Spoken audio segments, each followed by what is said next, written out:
Welcome to Talking with Tech. I'm your host, Rachel Madel, joined as always by Chris Bugay. Hey, Chris. Rachel, I got two things for you today. Oh, I'm so excited. One is about me, and the other is about you. Oh, my goodness. About me? Who, me?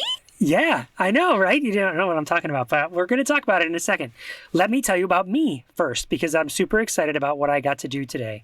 I think I mentioned this before, how I worked with a speech therapist in our neck of the woods who, towards the end of the school year, she knew that a student was going to be moving into a classroom at the beginning of the next school year. And to kind of prep the kids for that experience, she asked me for a bunch of iPads. I helped set up the iPads. I didn't get to participate in the experience, but I gave this box of iPads to the speech therapist who did this whole experience with, I think it was maybe a first grade class, like kindergartners that were going into first grade. And wonderful experience. I think I talked about it on the podcast before, but what I really want to tell you about is what I got to do this morning, which was that sort of experience again. I got to go into a kindergarten classroom. Here at the time of this recording, we are the first 2 weeks of school in my neck of the woods. And sure enough, a different speech therapist and one of my colleagues reached out and said, Chris, we need those iPads. We want to do an experience where we present this to the entire kindergarten classroom. There's a kid coming into this classroom or who's in this classroom already, and everyone's like, what's this device? Can you help us do that? And this time I got to not just set up the iPads, but also come and sort of help run the experience with the kindergartners, like sitting on the floor, surrounded by kindergartners. This particular speech therapist set up like a bingo finding game. So we did a little bit of what is an AAC device and all the different ways we can talk and communicate. And kids were, shouting out things like pictures and, we talk with our bodies and, we're giving examples. And then we said, and sometimes we use devices, and we brought them out, and then we brought out the bingo cards and we had them try and find different words and experience them. And it was just, you can probably hear it in my voice, the excitement of the kids discovering the pictures, discovering the words, talking about what the words mean, finding them on the bingo cards and crossing them off, and yelling bingo when they got 4. And because they're kindergartners, some knew what bingo was. Sometimes, for some kids, this was the first time they played bingo.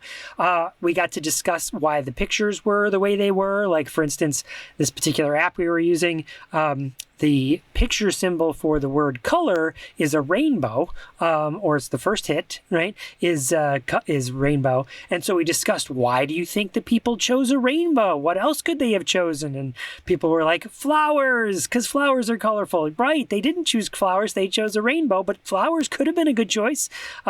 Someone else said paints. Like, yeah, could you imagine a palette of paints with all these different colors? So it was great to get the kids thinking this way. It's like, you're thinking like one of these app developers. Maybe someday you can develop an app. And all along, the student that had the communication device was there participating with everybody else, learning along, playing the bingo game, while all the other kindergartners are sort of experiencing AAC for the first time. And it was just awesome. Oh, I'm so excited for you, Chris. This sounds amazing. And I just wish that I could be there to witness this. And as you were talking, I was thinking, we could do this exact activity with adults. Maybe during our next presentation, we'll play a bingo game.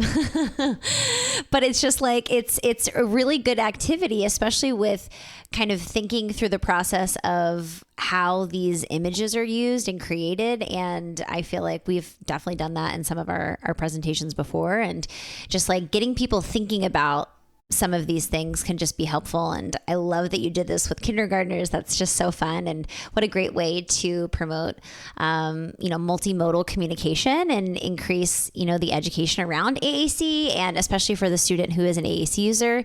I'm sure that was just such a really powerful experience. And also, let me just take a moment to be a little bit selfish here to say that I loved being in the classroom on my knees with marker all over my hand from the bingo. They didn't use dabbers, they used markers, and we're trying to check them off, but these are kindergartners, right? So, and the markers are everywhere and it's all over the place. And it's just, I don't get to flex that muscle as often as you do or many of our listeners do. And it's certainly a muscle that I miss. And it was just so great. And my entire team that I work with, they all know, like when they have an experience like this, like we got to get Chris out from doing the programmatic, like answering questions via Teams and email and into the classrooms doing these things with kids. I often get to go out to schools and work with the adults, like working with a speech, meeting with them and brainstorming or having adult conversations, but actually being there, wearing out the knees on my pants, on the carpet. I don't get that as much as I used to, and I really miss it. Yeah, I feel like that's one of the nice things about our work is that whenever I'm like having a weird day or feeling a little off and, whatever it is that's going on, the moment I kind of walk into a therapy session and start just engaging in a playful energy with kids, it just like totally gets me out of my head. Like all of my problems melt away. And that's one of the most exciting things for me in our profession is that we have the ability to be playful and to drop into that space. So yeah, I'm happy that you got that experience, and I hope you have more experiences in the near future like that. Now, a little taste of that was that you sent me a video this past week, just kind of privately on the side, keeping the students' privacy secure. But you, in a previous banter segment, I had talked about something I learned at ISTE, and one of the AI tools that I used, and then you used it in therapy. So let's hear about this experience. Immediately after that recording, I was like, I know exactly the kid on my caseload who's going to love this. And sure enough, he loved it. He's obsessed with trains, and he was putting into that. So first of all, we're working on just like formulating, he's practicing typing, like all these beautiful things. And so he's coming up with this description of this train stop that he wants to see with trains. And it was so specific and detailed, which with this particular student, we're working on the concept of general versus specific, because so how often do we tell kids be more specific? And if they don't understand what that means, like that's not really helpful to them. And so, he gets it. He is very specific when it comes to trains. He's talking about the kind of train and, all these details. And so that was what we did. First, we did trains, which I shared with you because I just thought it was so funny.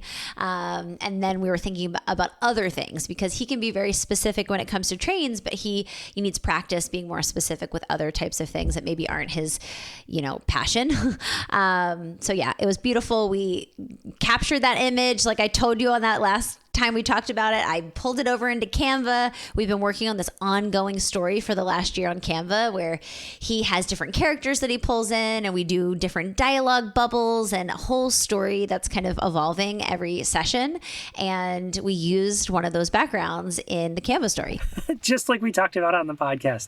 I can't tell you how big the smile appeared on my face when I opened up the Marco Polo and you were showing me that you're using this tool with this kid, and how much fun you could hear it in his voice, how excited he was for the train that appeared, like you were trying to find it and he was scrolling around, and even in your voice, because I don't think you knew the tool could do a whole 360 panorama, right? So I was like, oh my gosh, it's like spinning around, Yeah. It was like so fun, and it made me feel so good that it helped somebody. Totally. Yeah. I mean, it's just like, it's really fun what you can do with some of these tools. And we've talked about AI on the podcast before, but how do we just lean into this wave of new technology and really help support our students learn how to use it? And it's really cool what some of these tools can do. And it's just like the creative power behind it, to be able to formulate with language something that you want to see, and then to have a technology that just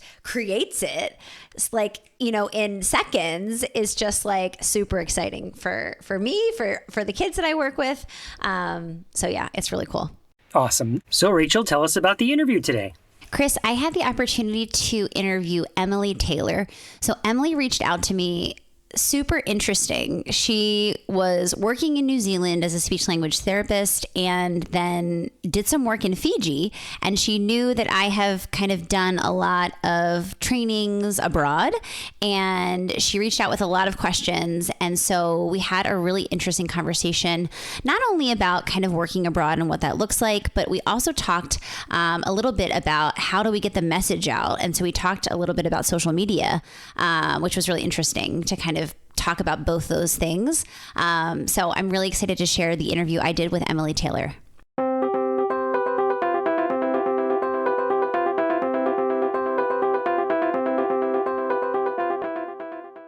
Hey, Rachel, guess what? We're headed back to ATAA. We've been doing this now for a couple of years, and it's always super fun time. It's a great experience. And so this is a whole day together doing a pre-conference. I love our pre-conference, Chris. It's just like such an amazing group every single year.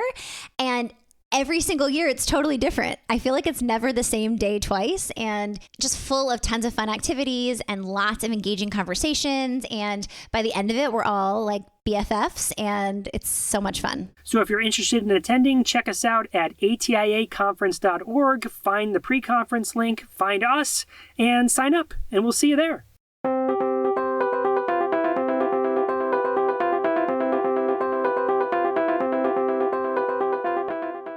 Welcome to Talking with Tech. I'm your host, Rachel Madel, joined today by Emily Taylor. Emily, I'm so excited to have you here. Hi, nice to be here. Very exciting. Yeah. So let's just start off by introducing yourself and telling our listeners a little bit about yourself. Cool. So I'm Emily. I'm a speech and language therapist here in New Zealand.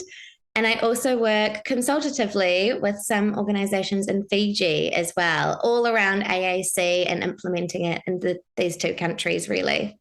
Yeah. And that's why kind of you reached out to me. You were asking about, information. And I know you had just gotten back from Fiji recently.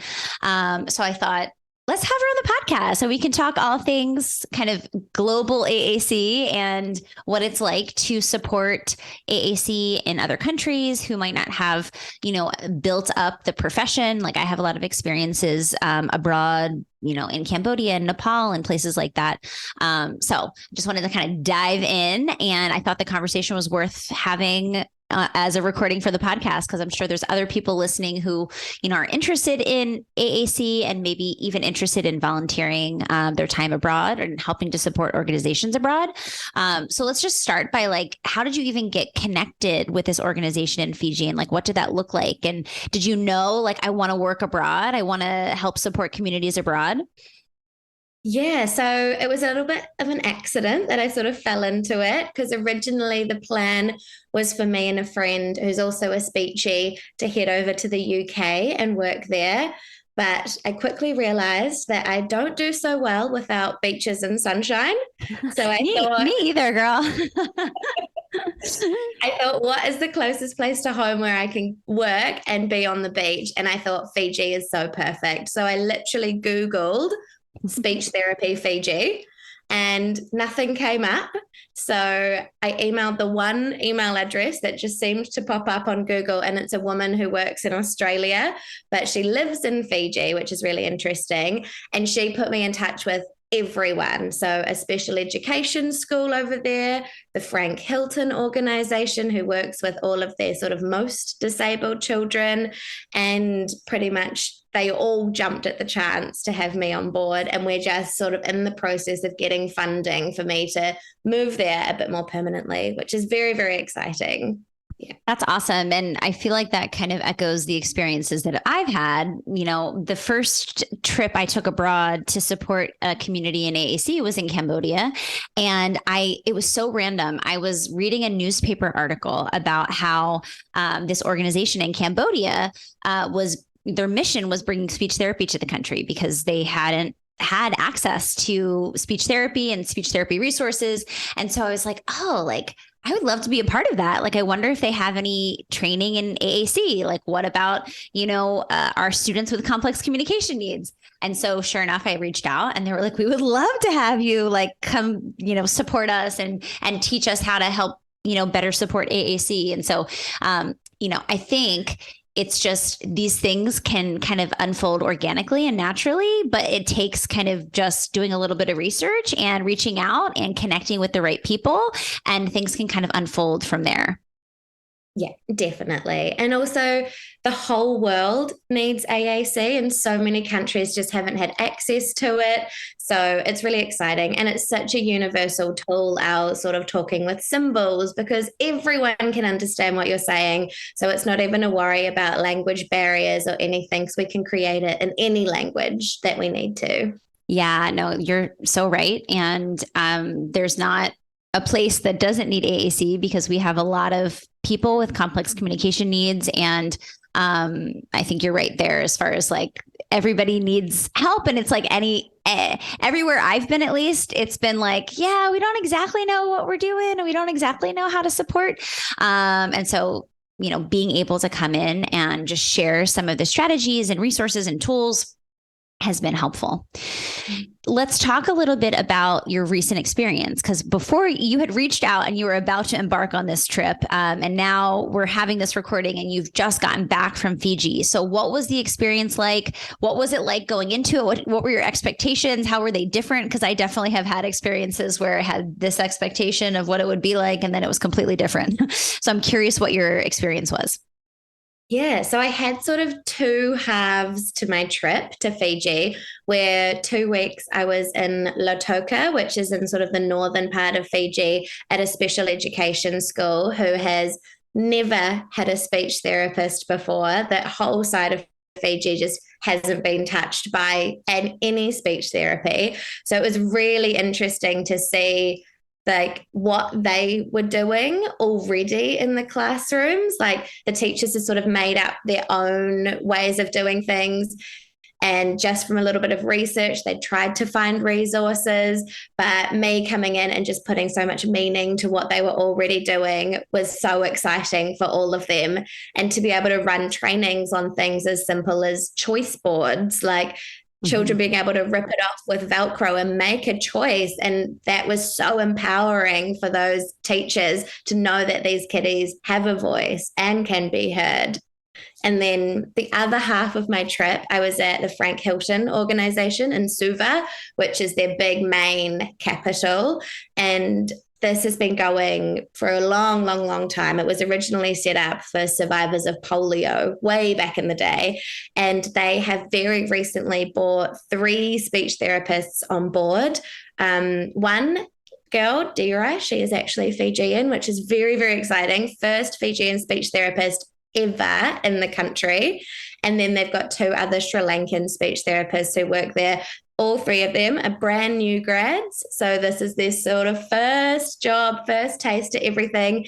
And the Frank Hilton organization is huge. They have special schools around the country. They do outreach. They've got hostels on site, and it's massive. They cover just about the entire sort of bottom half of that main island in Fiji. And so they've got me as a consultant for AAC. They've got an Australian consultant for their feeding clinic. And it's just absolutely taking off. And it's just so exciting to be a part of their sort of beginnings of speech therapy for that entire half of the country. Yeah, that was very similar to my experience, specifically in Cambodia. They were trying to create the profession. So it was like a collection of individuals who were doing training, and they were trying to create a education program for this within the country. And so it sounds like it was very similar to your experience in a lot of ways.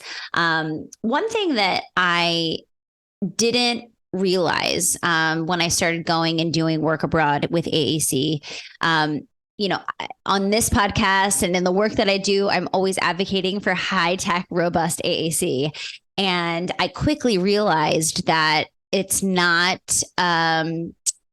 while that is obviously what we would love to strive for all individuals, it's not always a realistic expectation given, the countries that I've been in and the resources that they've had. Some schools don't even have outlets. So I'm like, okay, how would we charge this high-tech speech generating device? And so I'm curious what your experience was in Fiji as far as, high-tech versus low-tech, and what that experience was like for you, because that was definitely like a shift in kind of what I was thinking through, the lens I was thinking through, and also just what I was teaching. They just didn't have access to the resources that we do have in the United States and, probably in New Zealand. So what was your experience there as far as, light tech versus high tech? Yeah. Yeah. In New Zealand, we are very quick to sort of hand out a whole lot of iPads and apps because they're all amazing and it's fantastic technology. And we've got the funding for all our high needs kiddies to be able to do that. And in Fiji, iPads are just unattainable for most families. And there's no way to get funding for them either in Fiji, as far as I know so far. And so it would be families self-funding these, which means if anything goes wrong, it's unlikely they'd be replaced. And obviously, that's a whole other barrier. So I'm trying at the moment to sort of shift that thinking away from high tech, which was a massive culture shock for me, especially as a speechie, because that's pretty much what you learn. AAC is all these wonderful gizmos and gadgets, and coming in and trying to implement really basic core boards for these guys was so interesting to see. Yeah. Yeah, that was my experience too. And I was like, I need to rethink the way that I'm presenting this information. And I did bring a few tablets and iPads that had been donated and did give them to some of the students. So the trips abroad that I take, I oftentimes will reach out to all my families in my practice and just say, hey, I'm looking for iPads that, you're willing to donate. And oftentimes the response is really great, but making sure that they have the infrastructure and, all of those things kind of in place. And it was definitely a learning experience in Cambodia, also in Nepal. So it just had me thinking, I'm sure that was probably similar to you in Fiji, just rethinking the way that we're really making these recommendations. And paper-based AAC is a really great resource for individuals, and it doesn't come with all the strings attached as far as funding and support and repair and all the things that can be more challenging with high-tech AAC. Exactly, and even within some of those really small villages in Fiji, if you're giving out things like core boards, that village doesn't have access to laminating, let alone iPads and eye gaze and all of that great stuff. So it's really sort of educating the speech therapists on a whole package of things that these kids can use. So it's not one core board that's going to get a little bit mangled over the time and you're going to have to revisit to give them more and more. It's coming up with an entire toolbox of things that we can take out to villages that kids might need to use in their learning and in chatting with their families at home and the whole thing, which is just so different from what we do here because we've got access to all of these things just at our fingertips. Yeah.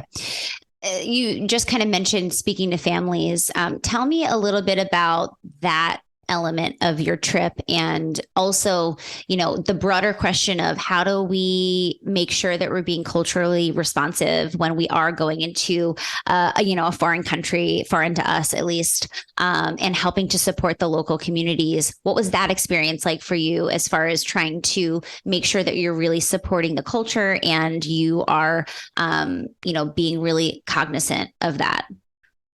Yeah. I had an interaction with one family that absolutely touched my heart while I was there, where they had a small child who was very, very clearly autistic, but Fiji just doesn't have the resources to diagnose any of these sort of neurodivergent sort of things. And so they had no idea that that's the word that we use to explain what's going on with your child. And that's something I taught them, and that everything he's doing is completely normal for an autistic child. And that was so exciting for them to hear that he's not the only one, because he is the only one in their village and that's all that they had ever known. But to know that there was children out there in the world exactly like him and that we can help and that this is not the end of everything and he can grow up and he can get a job and all of these big things that they just thought were entirely closed off for this little boy. And I think just putting language to what they're already seeing is so exciting for them. And the other thing with him was that they were convinced that what was happening was a learning difficulty when he was showing me he's so intelligent and he's so smart. He just doesn't have the expressive language to share that. So they were like, no, we'll only teach him English. That's important. We'll only teach him English. And I was like, well, actually, he can learn your local dialect. He can learn all these things. So we printed out, they wrote down for me the different words that they use for different things I was putting on his choice board. And I had it in their Fijian dialect and English so that the local Fijian people could understand what he was saying when he was showing them little visuals and cards. But then also it was in English as well to promote that literacy learning. Yeah, that's awesome. And I love how you touched on kind of the bilingual piece, because oftentimes, there's a need for both languages, and being able to kind of communicate with native speakers and support both languages. It's definitely a myth that we need to focus on English. And I feel like that's a very common experience, even, in the United States, with families who are like, just focus on English, just teach them English. We just want them to know English. And, oftentimes we can be supporting both languages, and that's the preferred way to help support a family and a child. And so I'm happy to hear that you were able to kind of do both of those things at once. I'm curious, what was your experience as far as the mindset around children with disabilities? Because I think that my experience also was very different. The mindset around having a child with a disability is very different in other parts of the world. And so I'm just curious what your experience was in Fiji with that.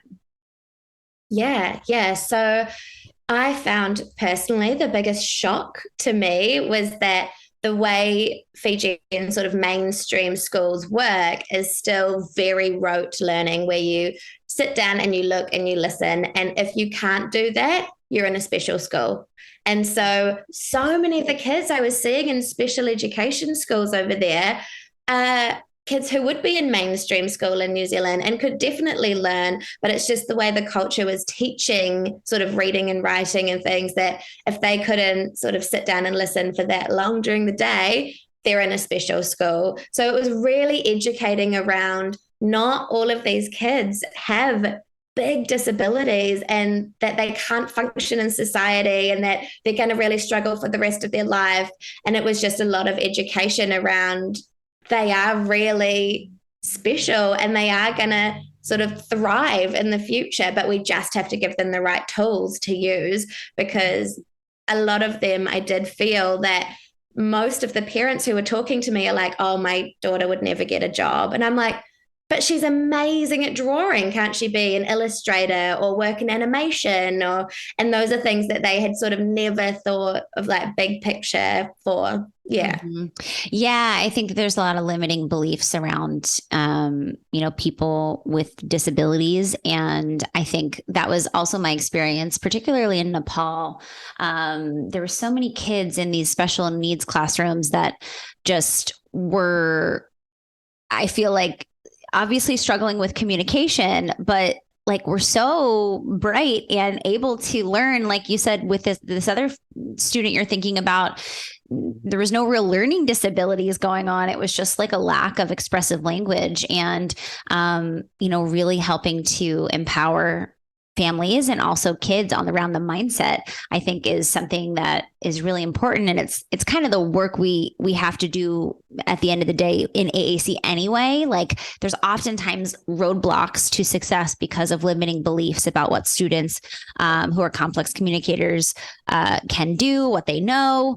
And so I think that those limiting beliefs are kind of sometimes a roadblock. And if we can empower families, that it might look a little different, but this child is able to learn and learn how to communicate.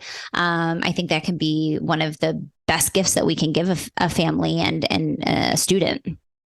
Yeah. And another sort of big teaching moment that I had when I was there was sort of explaining that communicating is so much more than speech, so much more than what we do with our voice, and teaching teachers and parents that every time a child is handing you an apple and they want you to cut it up, that's them communicating to you. They don't have to say, help me cut my apple with their voice. They can hand it to you and you know that. Mm-hmm. And I think just putting sort of those teaching moments in place was so eye-opening for so many people who I met, because a lot of them read the speech therapist title and are like, she's going to make them talk.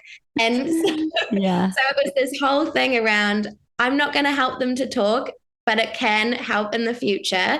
But right now what we're doing is looking at different ways that they can communicate, which was a whole new sort of term and idea and way of thinking and mindset for so many people that I met. Yeah. I mean, that's something I do in my own practice is like oftentimes families that come to me and they're so discouraged that there's not, a lot of communication. And I'm like, no, there's actually a lot of communication. Like, look how savvy this student has become in getting their needs met by, handing you the remote. And, I think families especially become so accustomed to kind of decoding that communication that they forget that it is communication. And then we can come in and teach specific language around it. So, it's more universally understood and we can kind of keep building those skills out. And so I think that just in general is a really powerful thing for families, just kind of showing all the ways kids are communicating, because oftentimes it can feel like, well, they're just not communicating. Well, we can't just look at verbal speech as the only indicator for communication. Yeah, exactly. And that was a huge belief that's sort of across the ball in Fiji. And I feel like I don't encounter it so much here in New Zealand because a lot of them have ideas around what their child's communication looks like. And that language is a bit more commonplace in our culture here than it is over there. Totally. So, Emily, you had reached out with a specific request to talk about a social media account because you're embarking on this cool journey adventure. And so I wanted to kind of talk about that, which is not something we oftentimes talk about on this podcast, but I think people would be interested. So we can shift over. You might have like questions and ideas, and we can kind of brainstorm and troubleshoot in real time here. Because I would love to see a social media account from you about your adventures and help support families, and especially this idea of supporting families abroad. I love global AAC initiatives. And I think the more information that we can share with families who might not have access or consistent access to resources, the better, which is kind of why what's funny is that actually that traveling to Cambodia sparked my online business, which maybe people don't know that. But before I went to Cambodia, I had no real idea or inclination to start a YouTube channel, to start an Instagram and Facebook and all the things that I've done. And it was that trip to Cambodia where I spent time working in, this clinic, working alongside of families. And the families were like, we don't want you to leave. Like, they're doing so well. And I thought, I'm like, how can I make an impact in places that are not just Los Angeles? And that's what sparked my YouTube channel. And I was like, I'll make YouTube videos. Like, that feels like a really good thing. And then that has kind of spawned into then getting asked to do a podcast about AAC. And, all of those things happened because of that trip to Cambodia. So I think it's definitely something worth kind of sharing and talking about. So let me just start off by asking, what's your vision? What's your idea? What is motivating you to kind of document this journey? Yeah. So as much as it's sort of about Fiji and what I'm doing there, I think what originally sparked the idea for me was in New Zealand trying to find resources for parents that show parents what to do. Like, yes, you've got this AAC device, we've got all this lovely what is modeling out there, but then they're like, but how do I read a book to my child? How do I use it at dinner time? And I thought so perfect to have all of that online, so readily accessible.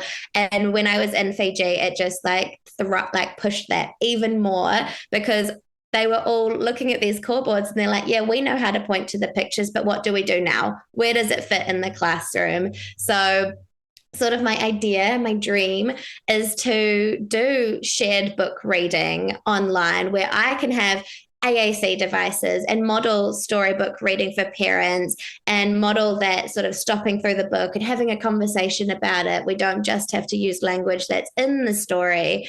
And these are all things that parents do really naturally with typically developing children. But as soon as you've got a child who you're not sure about or has AAC in place, everyone sort of clams up and is like, I don't know what to do, when you do really instinctively know exactly what to do as a parent. And it's all exactly the same. And I think just having sort of someone online in that space to prove that to them would be really interesting and really helpful for parents sort of all over the world, really. So where are you on that journey? Have you started an Instagram? Because I know that's what you had. When did you reach out? You reached out a couple of months ago.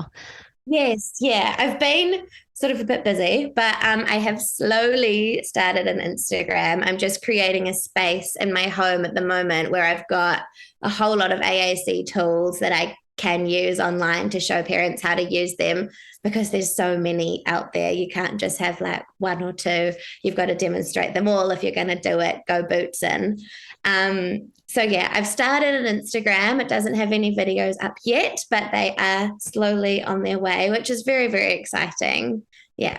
So tell me what do you have any questions? Do you have, I mean, I have a lot of experience in growing a platform online, and I'm happy to help kind of answer any questions that you have and help support that process for you. Do you have a vision on specific content? I mean, you kind of shared reading and kind of showing in action what it looks like. But what else, what other details do you have ironed out or are you thinking about? That, to be fair, is pretty much as far as my thinking has gotten.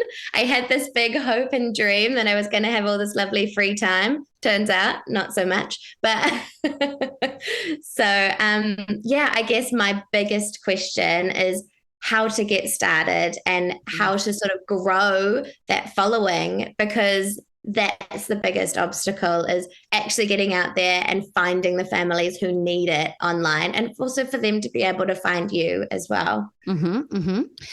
So one thing I like to think about with any type of content, right? Because we're talking about creating content that resonates with people, which that could be on Instagram, that could be a blog, that could be a YouTube channel, could be a TikTok, right? It could be literally anything.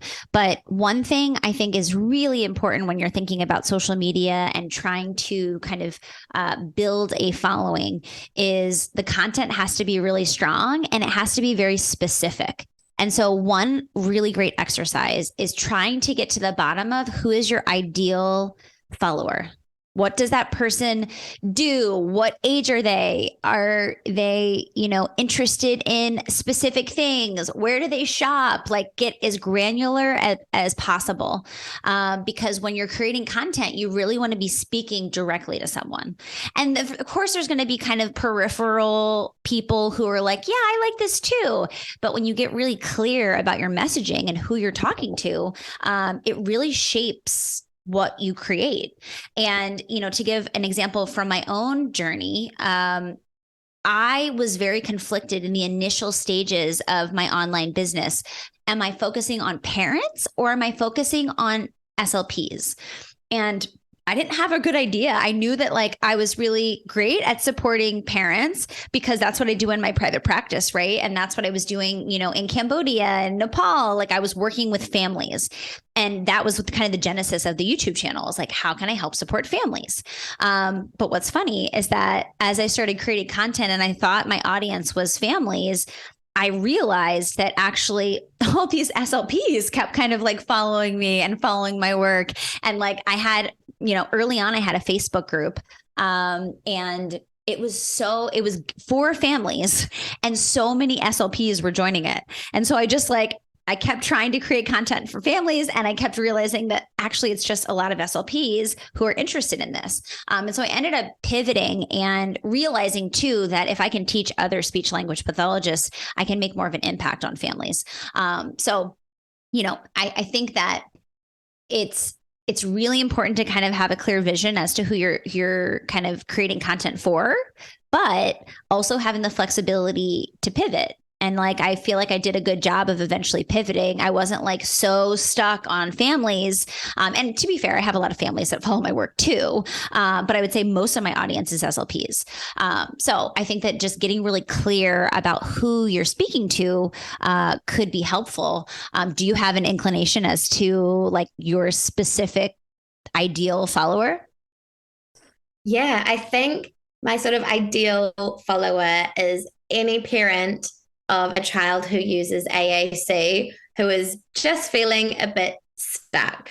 Like, yeah, we've got a device, but where to next? Mm-hmm. And I think that where to next is going to be my big focus, like using it during the day and showing videos of like, I can order at a cafe. I can even like read a story. I can do my grocery list and like sort of showing it in real life settings for parents who now have these devices and are just feeling a bit stuck.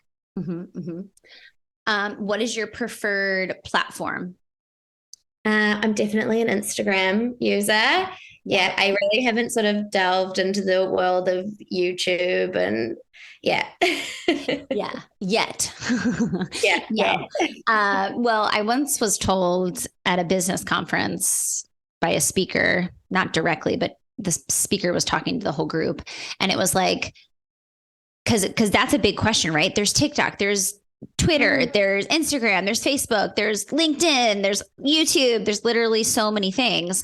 And this person was just like, where do you find yourself, throughout the day? Like, that's where you should start. Because like, there's a reason that you're hanging out on Instagram versus Twitter. Right. And so I thought that was really good because we don't have to feel like we do it all. Like I'm not a Twitter person. Chris, my co-host on this podcast, is huge on Twitter and is always tweeting. In fact, we sat down at an ATIA maybe a year or two ago at an AT chat and I learned all about Twitter. I'm still not the best at tweeting, but I'm learning. But it's not where I spend most of my energy and time. I do a lot on Instagram and we do a lot on Facebook and some things on TikTok too. But I think that it makes sense to kind of stick with what you know and what you like. Yeah, definitely. Yeah, I know that TikTok is huge at the moment, but as soon as I downloaded it, I found myself scrolling and scrolling and scrolling and then not going to bed. And so I just had to delete it. So I'm not on TikTok anymore. But it's definitely, I feel in this sort of like modern world, TikTok is the way to reach people really quickly with a really quick message. Yeah. Yeah. I'm curious if have you thought through like the audience as far as geographic location? Like, are you interested in connecting with families abroad? Are you, have you thought through that? Like, what does that look like? And what's like the social media sitch in Fiji? Did you get a pulse? Yeah. So in Fiji, huge Facebook users. Everyone wants to add you on Facebook as soon as they meet you, which is so different from here because we're like an Instagram, Snapchat kind of nation. And I feel like the rest of the world is more that like, Instagram route. Now we've sort of moved on a bit from Facebook, but I really like the fact that if I did create an Instagram page and that's the way I went, all your content gets automatically shared to Facebook. So it could be a Facebook page that I don't really have to manage, but my Fijian followers could follow. And then it's all sort of one exciting thing. Yeah. Yeah, I think that it's also social media is very, very specific generationally. So I think that, more like young people are on, of course, like Snapchat, but also like Instagram. I think older generations are more inclined for Facebook. And so it's just like knowing that. And that's why, again, knowing who your audience is really is important. And knowing if you want to do Instagram, like who's hanging out on Instagram and also who's not. Right. So yeah, I think that just getting clear about that makes a lot of sense. Let's talk a little bit about Instagram is the preferred platform. What do you envision as far as content creation? Because you had already mentioned, like, I think maybe I bit off more than I can chew, or like I didn't realize how busy I was going to be. And I have to tell you from personal experience, it is a lot to manage a, Instagram account that people follow. And the more people that follow you, the more pressure you feel to keep generating content. And also like my direct messages, like people who reach out. And I love everyone who's listening. I love when you reach out. I really, it's awesome for me because I'm able to help support you. You guys ask me questions, and that's really helpful. And that's how I get ideas for more content. But it's a lot. It's like a lot of extra work. And I'm so lucky I have a team of people that can help me with it. So let's talk a little bit about what feels manageable for you, especially like if you're going to be kind of going to a new country and doing something different. Like, what does that look like? Yeah. So I guess my sort of original idea came from this shared reading with children who use AAC. And I was thinking, like, if once a week I read a different book, and then throughout the book, families can take what I use in that session and then do that as well. And I guess my idea has sort of grown and grown and grown to the point where I'm almost like, it could be like a vlog almost of like my week and every time I used AAC. And yeah, I can use my verbal speech, but AAC has a place everywhere. So maybe if I just took it with me to the grocery store and filmed a quick video, I can piece them all together, and then it's not outside of what I'm already doing. So I like that, the integrating with what you're already doing, because we don't have to do this extra thing. We just need to start recording the things that we are doing. So I think that makes a lot of sense from like a time management standpoint. I also think that it's helpful to plan it out a little bit, because you're going to start realizing very quickly, like some things land and some things don't. And so I think one of the tricks with social media is knowing and testing what is working and what's not. So like for my Instagram, for example, we realized quickly that we need to shift over to doing reels, because reels are really the only thing people have a lot of visibility on. Sometimes swipe through posts and things like that can get some visibility, but for the most part, it's like reels and using trending audio, like the little arrow on an Instagram, audio is something that just helps with visibility, because you can have the best content in the world, but if people aren't seeing it, then, you're really kind of stuck.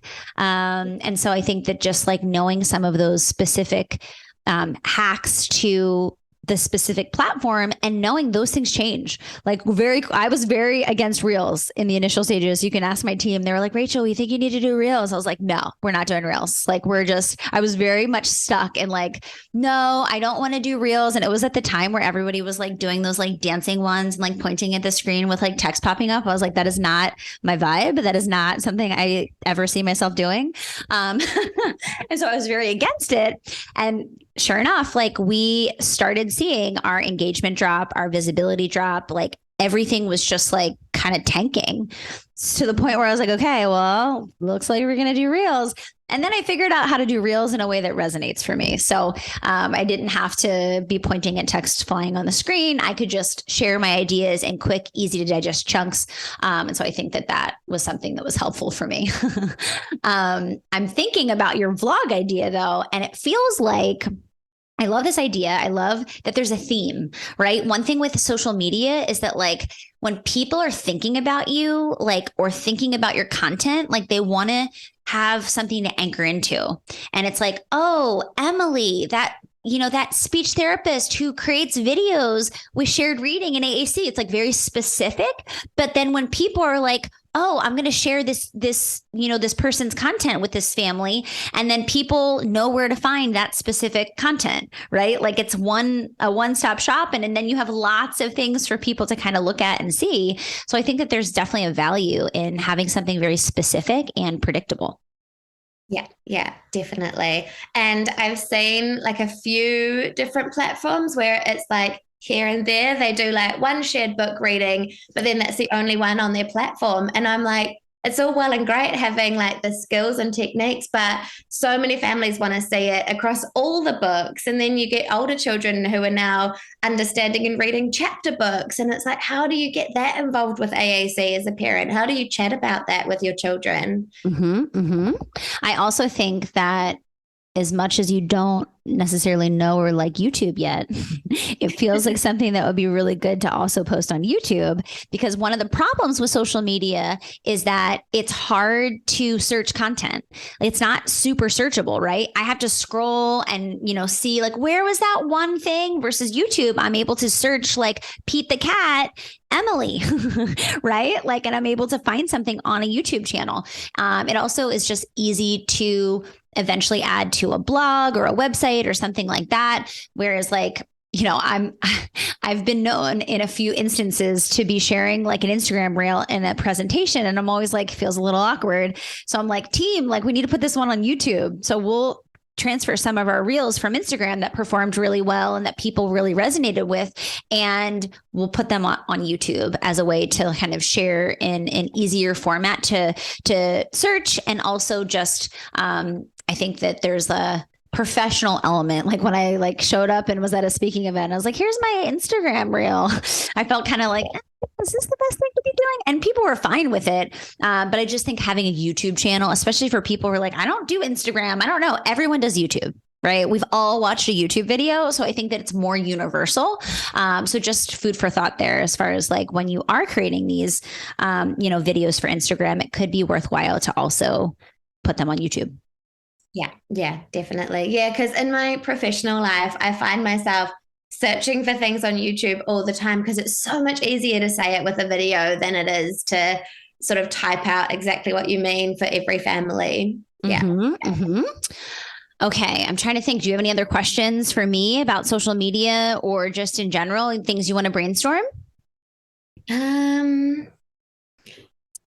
guess sort of my biggest worry is I'm very indecisive. And even with my own personal Instagram, sometimes I'm like, I love a black and white photo today, and tomorrow I like a colored photo, and it's all a little bit hodgepodge. So I'm just sort of wondering, like, how do you pick a theme and sort of stick to it so that's your brand and people know that this is Emily's logo, this is what we look for when I don't even know if I'm going to like that logo the next day. Like, it's a great question. That's a really good question. And just to share another personal story, my own logo was such a journey because I, first of all, hired a graphic designer and was like, here's my vision. Here's the color scheme that I want. Here's all the things, right? Everything that goes into a branding kit, fonts, colors.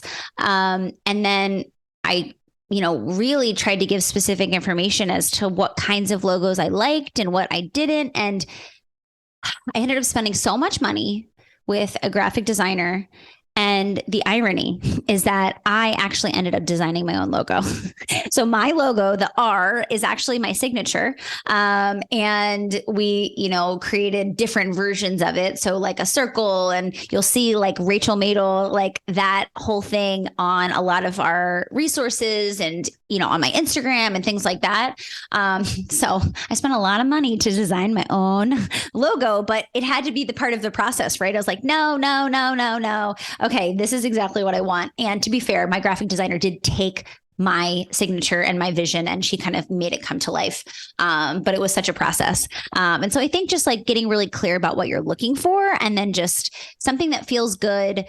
Like I haven't thought about my logo in years, like I just kind of like figured it out and I'm like, here we go. I do think branding is very important. And I think when you're thinking about social media or really anything where you're trying to make an impact, having a look and a feel creates, again, something for people to anchor into. And it also looks way more professional when you go on Instagram accounts and you're like, oh, same color, same vibe. I know what to expect. It's like you could see a post from that person, not even see their face or their name, and be like, oh, like that looks like Rachel Madel, right? Like that's the goal. And so I think that having that, getting all the information that you need to feel good about the brand and what that looks like is a little bit of a journey. But once you have it, I think it just helps with continuity and just has a professional look. And, branding is important. And like, that's why all of the biggest, most successful companies have a really strong brand.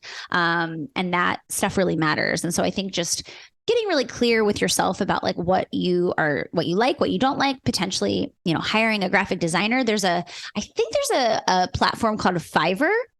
And basically a lot of artists who go on that site, and you can be like, I'm looking for this specific thing. And then people can create images for you, and you can decide which one you like and pay for the one that you like. And so that's a resource I've never used specifically, but I know it exists and can be helpful. There's also just like Canva, I feel like has so many templates that you could probably like poke around on Canva and like don't even necessarily need a graphic designer. But I think getting clear about like colors and things like that, fonts, can be really helpful. Yeah, definitely. Yeah, because I find myself like gravitating towards certain things, but then like I'll look at it the next day and be like, oh, why? Like I know I'm indecisive too. There's definitely things, and if you look at specifically my social media, it's evolved over time. Like we've kind of stayed within the parameters of our brand, but so many things have shifted and changed, and we've actually played around with different fonts, and like generally speaking, we have the same color scheme, but not always. Like we kind of do muted pastel colors. Yellow, pink, and teal are kind of the colors within my brand, and white. But we kind of play around. We have lavender, we have like other colors. So there's flexibility to play around. And it's been, interesting. If you go through the archives of my own Instagram, a lot of things have shaped and evolved over time. And I think that's possible. I think just generally speaking, like keeping the same look and feel is an important piece. Yeah, definitely. Okay. Anything else? Any other burning questions or ideas? You sort of touched on it before, but people sort of reaching out through social media, because that's obviously really important when you are on a platform like any of these platforms, people reaching out and asking questions. Do you find yourself answering every single one, or are there specific ones that you pick out, or like how do you manage that when it is so many people who are now following you? It's a lot. I feel really bad because sometimes it takes me a long time to get back to people, but I mean, sometimes people reach out and I'm just like, oh man, like I can't respond to this. Like, and typically it's just like, when people ask me questions that they could Google, I'm just like, like I'm not responding to that, because I genuinely want to help people. And if people reach out to me and ask very specific questions, which they do, they're like, I have a 5-year-old autistic student, and they give me this whole profile, right? I'll read through it and I'll typically send back an audio message. That's a way for me to just spend less time. I can just quickly share some thoughts, like look into, you're looking for, professional development with AAC. Check out AAC in the Cloud. It's a free online conference that happens every year. Project Core has some good modules.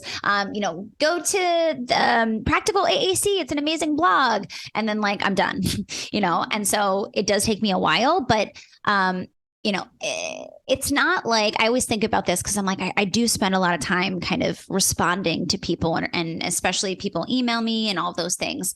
But oftentimes it's people that are so passionate about helping this specific child or student that they're working with, and they spend so much time sharing every detail with me. And I'm like, I just have to like help, right? Like I feel obligated to help because, it's not like I run like a fitness blog and like people are like, please help me lose, 10 pounds. It's like, they're like, please help me help this student learn how to connect and communicate with the world, And so I do feel obligated oftentimes to respond.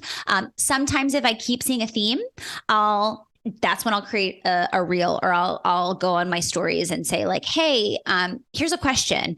And if I do that, it's typically because many people have asked that question or similar questions. So it does also guide my content. I like when people reach out with questions, because when I keep seeing the same question, I'm like, okay, this is an area where people need more information or they feel stuck. And so it really helps drive the content in a lot of ways. Does that help answer your question?